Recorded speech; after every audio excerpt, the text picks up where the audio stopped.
Took Jilly to hydrotherapy about 2 or 3 weeks ago, and the therapist that we saw was just back from maternity leave. She said the first people in, all they could talk about was war. It became clear that she didn't know what had happened. She'd just been looking after her kids. And it emphasised for me that press bias is not just the idea that you should show both sides of an argument, which anyway is shown to be nonsense. For instance, 300,000 dedicated scientists saying we have climate change, and then we've got dickhead Brian who thinks otherwise, and you got to give him equal time. Remember that I spent 20 years in PR, so I know something about the press and the media. The bigger thing is agenda setting, is what gets into the press and that sets our conversation. A neighbour said, there's been a story, Jewish ambulances being set on fire in London. Came up to me and said, I'm bloody sick of it. That's got nothing to do with me or him or anything. But he was really wound up about it. So that's agenda setting.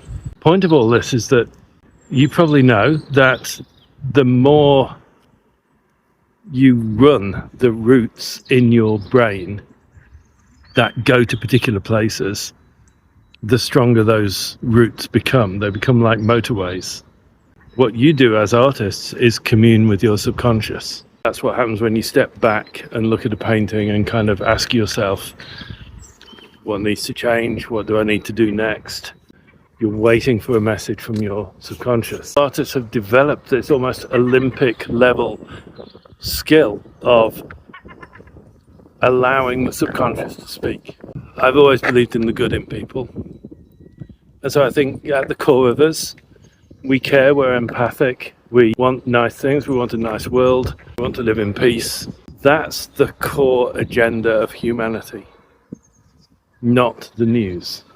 The role that I think art has, it's amplifying what it is to be human and what it is to be a good human. And I know that there are exceptions to that. I would rather that be setting the agenda. I would rather spend time in the world of art than watch the news. And I think that's the role that art brings to the world. That's why I do what I do. Stay safe, sell art. I know you do have to stay in touch with what's going on when they come for your abortion rights and things like that. But they're not going to tell you about that in the news. In fact, the news is going to distract you. The mainstream news is never acting in your favour.